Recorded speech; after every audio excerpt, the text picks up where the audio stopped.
Tonight, America is mourning. We didn't just lose a star, we lost a legend, a piece of The news history. arrived quietly, almost like a scene fading to black. It was confirmed that James Tolkan had passed away, closing the curtain on a face that many never forgot. For decades he stood on screen with a presence that felt unshakable. But behind that stern gaze, there was always a question. Who was the man beyond the authority he portrayed so well? For many, the memory begins in a familiar classroom. A sharp voice, a strict warning, and the unmistakable figure of Mr. Strickland from Back to the Future. He wasn't the hero of the story, yet somehow he became unforgettable. Why did such a seemingly simple role stay with audiences for so long? And what made his presence feel so real? James Tolkan had a rare kind of talent. He didn't need long speeches or dramatic scenes to make an impact. A look, a pause, a single line, these were enough. His characters often stood as authority figures, sometimes feared, sometimes respected, but always believable. There was no exaggeration in his acting. Only truth, delivered with quiet intensity. Born in 1931, Tolkan's journey into acting was not built on instant fame. It was shaped slowly through dedication and persistence. He trained seriously, studied deeply, and approached each role with care. Long before audiences recognized him, he was already refining a craft that would later define his legacy. And yet, even with all that preparation, no one could have predicted how iconic his roles would become. As the years passed, Tolkan became a familiar face across film and television. He appeared in projects that demanded strength and control, often cast as military officers, school principals, or figures of strict authority. But there was always something more beneath the surface. A quiet humanity that made his characters feel real, not distant. One colleague once reflected, James didn't just act like authority, he understood it. Another shared, he brought discipline to every set, but also a calm respect for everyone around him. These small glimpses revealed a man who lived with the same integrity he portrayed on screen. Still, his role in Back to the Future remained the one that connected him to generations. Viewers who grew up watching the film often remembered him instantly. Not just as a strict principal, but as a symbol of structure in a chaotic world. In a story filled with time travel and fantasy, his presence grounded everything. But did he ever imagine that this single role would follow him for decades? As the news of his passing spread, tributes began to appear. Fans shared memories of scenes that made them smile, or moments when his voice echoed in their minds. One message simply read, "He made every scene feel real." Another said, "We all had a Mr. Strickland, and he made us believe it." These were not grand statements, but they carried deep meaning. There was a certain comfort in his performances. Even when his characters were strict, they felt familiar. Like a teacher, a commander, or a figure from real life. He represented discipline, but never without purpose. And perhaps that is why audiences connected with him. He reminded them of something they understood. Behind the camera, Tolkan was known to be focused and professional. He valued preparation. He respected the craft. Those who worked with him often spoke of his consistency, his reliability, and his quiet dedication. He did not chase attention. He simply did the work and let the work speak for itself. As time moved forward, newer generations discovered his films. Some recognized him instantly, while others slowly realized they had seen him before. That was the nature of his presence, familiar even when not immediately named. His roles were not built on fame but on impact. And now, with his passing, there is a silence where that presence once stood. It is not loud or dramatic. It is quiet, like the kind of absence you only notice when something meaningful is gone. The kind that makes you pause even for a moment. Yet in that silence his work remains. The scenes he shaped, the characters he brought to life, and the emotions he quietly carried across the screen. They continue to exist, unchanged by time. And in those moments he is still there, steady, focused, unforgettable. As one final tribute from a fellow actor gently expressed, James didn't need to be the center of the story, he made the story stronger just by being in it. It is a simple thought, but it captures something true. In the end, James Tolkan leaves behind more than just roles. He leaves behind a feeling, a sense of authenticity that few actors achieve. His legacy is not built on noise or spectacle but on presence, on being real in a world of performance. And perhaps that is the question that remains. In a time when so much changes, how many faces like his will we see again? For now the screen fades but the memory does not. The news came quietly, yet it carried a weight that could not be ignored. Rodolfo Acuña had passed away, leaving behind a legacy that stretched far beyond books and classrooms. For decades he was a voice for those whose stories had often been overlooked. But how did one man come to speak for an entire community? And what truths did he reveal that changed the way we understand history? Born in 1932 in a world that often ignored Mexican-American experiences, Acuña grew up acutely aware of what was missing from textbooks and lectures. He saw young students grappling with identity, searching for reflections of themselves in history lessons that rarely mentioned them. These observations planted a question that would guide his life. How could education honor the people it served if it failed to tell their story? In 1972, Acuña published what would become a seminal work, Occupied America. The book was more than a history, it was a call to recognition. Through meticulous research and powerful narrative, he chronicled the struggles, contributions, and resilience of Mexican Americans. It asked readers to confront truths long ignored. One scholar later reflected, Rudy didn't just write history, he demanded we see it.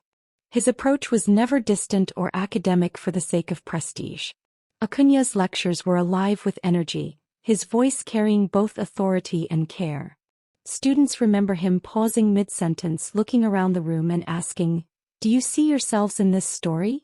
It was a small question with profound effect, inviting reflection, recognition, and pride. For Acuña, history was personal. It was about justice, identity, and empowerment. He believed knowledge could be a tool for change. Through teaching, writing, and advocacy, he helped establish Mexican-American studies programs across universities. These programs were not just curricula. They were spaces for students to connect with their heritage, to question assumptions, and to see the value of their voices. But the impact of his work was not confined to academia. Activists, community leaders, and everyday people turned to his writings as guidance and inspiration. Rudy gave us a mirror, one longtime activist said. For the first time, we could see ourselves in our own history, not someone else's version of it. Through these pages and lectures, Acuña offered more than facts, he offered belonging. Despite the weight of his mission, Acuña remained grounded and approachable. Colleagues remember him as thoughtful, patient, and unwavering in his belief that education could transform lives. He was known to listen carefully, to engage with differing perspectives, and to guide without judgment. This quiet integrity allowed him to connect with generations of students, many of whom would carry his lessons forward. In quiet moments, Acuña's life reflected a simple yet profound principle. History matters because people matter. Each lecture, each book, each speech was a reminder that the stories we tell define the way we see ourselves. And for Mexican Americans, his work was a beacon, a way to reclaim identity, celebrate culture, and challenge injustice. Tributes poured in as news of his passing spread. Social media was filled with gratitude from those who had never met him in person but had been touched by his work. "Thank you, Professor Acuña, for giving my family a history that feels like home," one message read. Another shared, "He taught us that knowing where we come from is the first step to knowing who we are." Even as the world mourns his absence, Acuña's influence endures. His writings continue to educate, his ideas continue to inspire, and his vision continues to shape the way history is taught. He showed that scholarship can be courageous, that truth can be empowering, and that education can be a force for justice. In reflecting on his life, one cannot help but notice the quiet strength behind his work. He did not seek the spotlight, yet his impact was profound. He gave voice to the voiceless, clarity to the overlooked, and dignity to generations who had been told their stories were unimportant. And so, Rodolfo Acuña leaves behind more than books and lectures. He leaves a legacy of awareness, pride, and understanding. His life reminds us that history is not merely a record of events. It is a living conversation, one that can guide, heal, and empower. Even now, his work continues to open doors and challenge minds. Students still read his texts, educators still cite his insights, and communities still feel the reverberations of his advocacy. In every classroom where Mexican-American history is taught, in every young person who sees themselves reflected in the past, Rodolfo Acuña's spirit lives on. Perhaps the greatest tribute is this: that in a world that often silenced voices, one man's dedication ensured that a people would be heard. And in hearing them, we are reminded of the power of truth, courage, and unwavering commitment. The story is not finished. In the generations who carry his lessons forward, in the discussions sparked by his words, Rodolfo Acuña continues to teach, to guide, and to inspire. His legacy is enduring, a quiet, powerful reminder that history belongs to everyone. The news arrived softly, yet it carried a weight that settled in the hearts of many. Mel Schilling had passed away, leaving behind a life devoted to understanding the delicate and often complicated nature of human connection. How did one woman touch so many lives through guidance, empathy, and quiet insight? And what made her presence so profoundly reassuring to those seeking love? Schilling became a familiar face to audiences through her work on Married at First Sight, where she helped couples navigate the early, turbulent stages of marriage. Yet her influence extended far beyond television. She was a counselor, a mentor, and a guide for countless individuals who struggled with communication, trust, and vulnerability. Each conversation, each piece of advice, carried a depth that resonated long after the cameras stopped rolling. Her approach was gentle but perceptive. She listened with care, observing not just words but gestures, silences, and unspoken emotions. Mel had a way of seeing beneath the surface, one former colleague recalled. She made people feel heard in a way few ever do. It was this quiet empathy that became her hallmark, a gift that offered reassurance to anyone willing to be open and honest. Schilling's impact was felt in the smallest moments.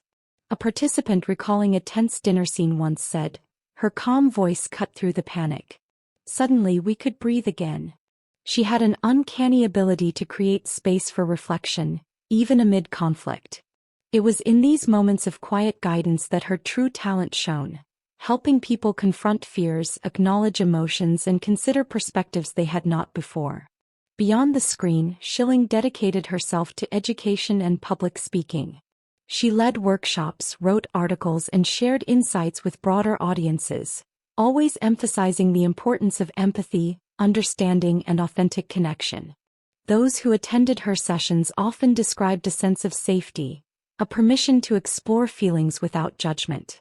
Her work was a reminder that emotional growth requires both courage and support. Many remember her not only for her expertise but for her warmth. She possessed a presence that was both firm and nurturing, capable of holding difficult conversations while maintaining dignity and respect. Mel treated every story with care, a participant noted. She never judged. She simply guided us toward clarity. That balance, strength tempered by compassion, became the signature of her legacy. Tributes poured in as news of her passing spread. Social media echoed with heartfelt thanks and stories of personal transformation. "She taught me how to listen and love without fear," one fan wrote. Another shared, "Her advice wasn't just words, it was a lifeline." These reflections illustrated the depth of her influence, reaching far beyond the confines of television and into real lives, relationships, and hearts. Her teachings were grounded in respect, patience, and insight. She believed that love was not always simple, but it was always worth understanding. Whether helping couples communicate through conflict or individuals confront vulnerability, Schilling's guidance emphasized authenticity, accountability, and mutual respect. Each lesson, each conversation, carried the weight of her experience and the care of her character. In quiet moments, she reminded people that relationships are living, evolving connections, shaped by effort, reflection, and empathy. Her work encouraged people to be brave, to examine patterns, and to engage with honesty and compassion. In a world often rushed and distracted, she offered a pause, a chance to consider what it means to truly understand another person. Mel Schilling leaves behind a legacy that is both tangible and deeply personal. Her contributions continue to resonate through the individuals, couples, and communities she touched. She demonstrated that guidance, empathy, and patience are not abstract ideals. They are actions that can transform lives. Perhaps the greatest measure of her life is the quiet confidence she instilled in others. The couples who learned to communicate more openly, the individuals who embraced vulnerability, and the audiences who found comfort in her words all carry a piece of her influence forward. Though she is no longer with us, her voice endures. In memories, in lessons learned, and in the subtle ways people approach love with greater understanding. Her life reminds us that compassion, insight, and emotional courage can ripple outward, touching more lives than one could ever count. Mel Schilling's legacy is one of connection, understanding, and care.